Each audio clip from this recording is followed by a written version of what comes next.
अवकाळी पावसाचा फटका जसा शेतकऱ्यांना बसलाय, आता तसाच फटका सामान्य ग्राहकांनाही बसणार आहे। कारण ऐन हंगामात पावसामुळे नुकसान झाल्यानंतर गहू आणि डाळींचेही भाव वाढलेत। त्यामुळे येत्या काळात धान्य दरवाढीमुळे सामान्यांच्या खिशाला कात्री लागणार हे नक्की झाले। पाहूयात या संदर्भातला एक रिपोर्ट।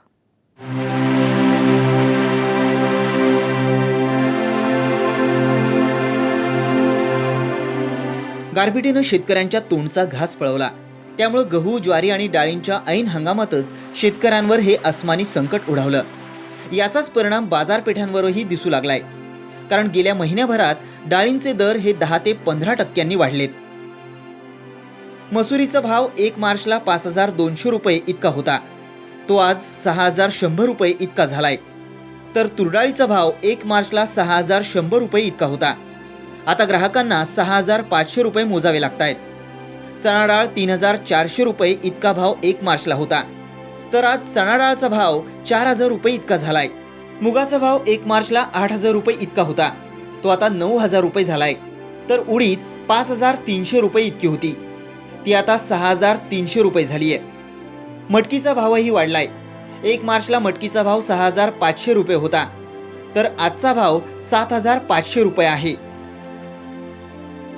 याशिवाय तांदळाच्या दरातही वर्षाच्या सुरुवातीलाच वाढ झाली होती, ते भाव कमी होण्याची शक्यता होती। मात्र आवक निम्म्यावर आल्यानं या महिन्यात ते दर आणखी वाढतील अशी चिन्ह आहेत। पण सगळीकडे हीच परिस्थिती असल्यामुळे या सगळ्या मालांचे भाव वाढलेले आहेत आणि हे जागेवरच वाढलेले आहेत। म्हणजे जिथं उत्पादन होतं तिथंच या डाळींचे भाव वाढलेले आहेत।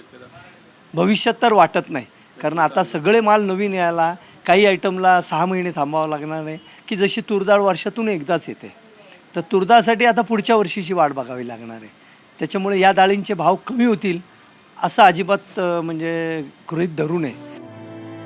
बासमती तांदळासाठी सध्या प्रति किलो मागे 135 ते 140 रुपये ग्राहकांना मोजावे लागतायत, तर तिबारसाठी 105 ते 110 रुपये मोजावे लागतायत। दुबारसाठी 95 ते 100 रुपये हा भाव आहे।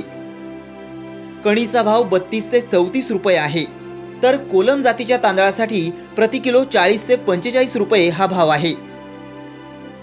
परंतु या वर्षी सुरुवातीलाच भाव खूप उंच निघाले होते आणि फेब्रुवारी आणि मार्च सीझन टोटली फेल गेला होता। त्यामुळे या मार्च महिन्यामध्ये तांदळाचे भरपूर मोठ्या प्रमाणात भाव कमी झाले। हे जे काय भाव वाढले होते त्यात 10 ते 15% सर्व आयटमचे दर कमी झाले। एप्रिल महिन्यामध्ये थोडेसे भाव परत वाढतील, परंतु जे सीझनच्या सुरुवातीला भाव होते ते परत भाव काय होणार नाही। परंतु एप्रिल महिन्यामध्ये थोडे परत भाव वाढतील, कारण गव्हाबरोबर तांदळाची काही खरेदी असते आणि त्या खरेदीमुळे थोडासा भाव तांदळामध्ये एप्रिल महिन्यामध्ये वाढतील। मागचं वर्ष शेतकऱ्यांसाठी डोळ्यात पाणी आणणारच ठरलंय। आधी दुष्काळ आणि मग गारपीट अशा दुहेरी संकटांना बळीराजा सामोरा गेला।